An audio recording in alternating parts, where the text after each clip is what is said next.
Great Expectations by Charles Dickens, Volume 2, Chapter 6. Bentley Drummle, who was so sulky a fellow that he even took up a book as if its writer had done him an injury, did not take up an acquaintance in a more agreeable spirit. Heavy in figure, movement, and comprehension, in the sluggish complexion of his face, and in the large awkward tongue that seemed to loll about in his mouth as if he himself lolled about in a room, he was idle, proud, niggardly, reserved, and suspicious. He came of rich people down in Somersetshire, who had nursed this combination of qualities until they made the discovery that it was just of age and a blockhead. Thus, Bentley Drummle had come to Mr. Pocket when he was a head taller than that gentleman, and half a dozen heads thicker than most gentlemen. Startop had been spoiled by a weak mother and kept at home when he ought to have been at school, but he was devotedly attached to her, and admired her beyond measure. He had a woman's delicacy of feature, and was, "as you may see, though you never saw her," said Herbert to me, "exactly like his mother." It was natural that I should take to him much more kindly than to Drummle, and that, even in the earliest evenings of our boating, he and I should pull homeward abreast of one another, conversing from boat to boat, while Bentley Drummle came up in our wake alone, under the overhanging banks and among the rushes. He would always creep inshore like some uncomfortable amphibious creature, even when the tide would have sent him fast upon his way, and I always think of him as coming after us in the dark or by the backwater when our own two boats were breaking the sunset or the moonlight in midstream. Herbert was my inmate companion and friend. I presented him with a half-share in my boat, which was the occasion of his often coming down to Hammersmith, and my possession of a half-share in his chambers often took me up to London. We used to walk between the two places at all hours.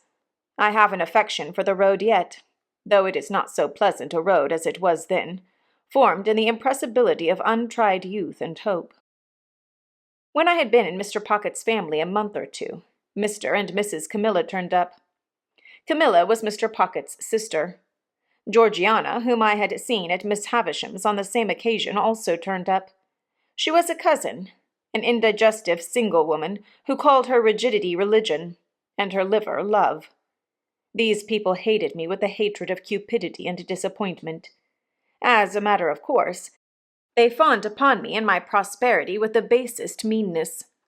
Towards Mr. Pocket, as a grown-up infant with no notion of his own interests, they showed the complacent forbearance I had heard them express. Mrs. Pocket they held in contempt, but they allowed the poor soul to have been heavily disappointed in life, because that shed a feeble reflected light upon themselves. These were the surroundings among which I settled down, and applied myself to my education.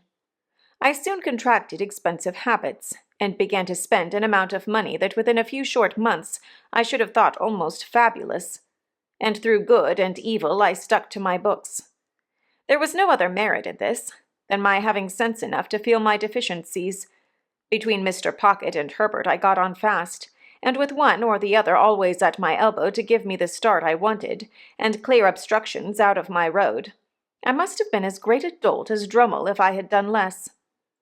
I had not seen Mr. Wemmick for some weeks, when I thought I would write him a note and propose to go home with him on a certain evening. He replied that it would give him much pleasure, and that he would expect me at the office at 6 o'clock. Thither I went, and there I found him, putting the key of the safe down his back as the clock struck. "Do you think of walking down to Walworth?" said he. "Certainly," said I, "if you approve." "Very much," was Wemmick's reply, "for I have had my legs under the desk all day, and shall be glad to stretch them. Now I'll tell you what I have got for supper, Mr. Pip. I have got a stewed steak, which is of home preparation, and a cold roast fowl, which is from the cook's shop. I think it's tender, because the master of the shop was a juryman in some cases of ours the other day, and we let him down easy. I reminded him of it when I bought the fowl, and I said, 'Pick us out a good one, old Briton, because if we had chosen to keep you in the box another day or two, we could easily have done it.' He said to that, 'Let me make you a present of the best fowl in the shop.' I let him, of course. As far as it goes, it's property and portable.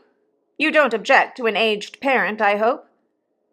I really thought he was still speaking of the fowl until he added, "Because I have got an aged parent at my place." I then said what politeness required. "So you haven't dined with Mr. Jaggers yet?" he pursued as we walked along. "Not yet. He told me so this afternoon when he heard you were coming. I expect you'll have an invitation tomorrow. He's going to ask your pals, too. 3 of 'em, ain't there?" Although I was not in the habit of counting Drummle as one of my intimate associates, I answered yes. "Well, he's going to ask the whole gang." I hardly felt complimented by the word. "And whatever he gives you, he'll give you good. Don't look forward to variety, but you'll have excellence. And there's another rum thing in his house," proceeded Wemmick after a moment's pause, as if the remark followed on the housekeeper understood.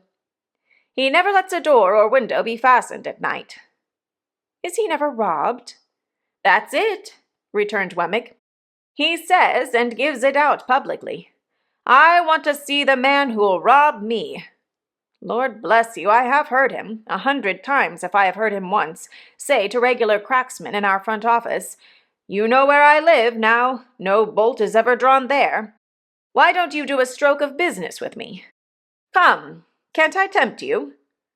Not a man of them, sir, would be bold enough to try it on, for love or money." "They dread him so much?" said I. "Dread him?" said Wemmick. "I believe you they dread him. Not but what he's artful, even in his defiance of them. No silvers, sir. Britannia metal, every spoon." "So they wouldn't have much," I observed, "even if they—" "Ah, but he would have much," said Wemmick, cutting me short, "and they know it. He'd have their lives and the lives of scores of 'em. He'd have all he could get. And it's impossible to say what he couldn't get, if he gave his mind to it." I was falling into meditation on my guardian's greatness, when Wemmick remarked, "As to the absence of plate, it's only his natural depth, you know. A river's its natural depth, and he's his natural depth. Look at his watch chain. That's real enough." "It's very massive," said I. "Massive?" repeated Wemmick. "I think so. And his watch is a gold repeater, and worth £100 if it's worth a penny. Mr. Pip, there are about 700 thieves in this town who know all about that watch. There's not a man, a woman, or a child among them who wouldn't identify the smallest link in that chain and drop it as if it was red hot, if inveigled into touching it." At first with such discourse, and afterwards with conversation of a more general nature, did Mr. Wemmick and I beguile the time and the road, until he gave me to understand that we had arrived in the district of Walworth. It appeared to be a collection of back lanes, ditches, and little gardens, and to present the aspect of a rather dull retirement. Wemmick's house was a little wooden cottage in the midst of plots of garden, and the top of it was cut out and painted like a battery mounted with guns. "My own doing," said Wemmick. "Looks pretty, don't it?" I highly commended it. I think it was the smallest house I ever saw, with the queerest Gothic windows, by far the greater part of them sham, and a Gothic door, almost too small to get in at. "It's a real flagstaff, you see," said Wemmick, "and on Sundays I run up a real flag. Then look here. After I have crossed this bridge, I hoist it up, so, and cut off the communication." The bridge was a plank, and it crossed a chasm about 4 feet wide and 2 deep. But it was very pleasant to see the pride with which he hoisted it up and made it fast, smiling as he did so with a relish and not merely mechanically. "At 9 o'clock every night, Greenwich time," said Wemmick, "the gun fires. There he is, you see? And when you hear him go, I think you'll say he's a stinger." The piece of ordnance referred to was mounted in a separate fortress, constructed of lattice-work. It was protected from the weather by an ingenious little tarpaulin contrivance in the nature of an umbrella. "Then, at the back," said Wemmick, "out of sight, so as not to impede the idea of fortifications, for it's a principle with me, if you have an idea, carry it out and keep it up. I don't know whether that's your opinion." I said decidedly. At the back there's a pig, and there are fowls and rabbits. Then I knock together my own little frame, you see, and grow cucumbers. And you'll judge at supper what sort of a salad I can raise.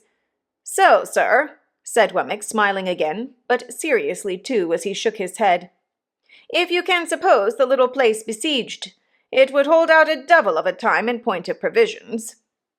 Then he conducted me to a bower about a dozen yards off, but which was approached by such ingenious twists of path that it took quite a long time to get at, and in this retreat our glasses were already set forth. Our punch was cooling in an ornamental lake, on whose margin the bower was raised. This piece of water, with an island in the middle which might have been the salad for supper, was of a circular form, and he had constructed a fountain in it, which, when you set a little mill going and took a cork out of a pipe, played to that powerful extent that it made the back of your hand quite wet. I am my own engineer and my own carpenter, and my own plumber and my own gardener, and my own jack of all trades, said Wemmick, in acknowledging my compliments. Well, it's a good thing, you know. It brushes the Newgate cobwebs away, and pleases the aged. You wouldn't mind being at once introduced to the aged, would you? It wouldn't put you out?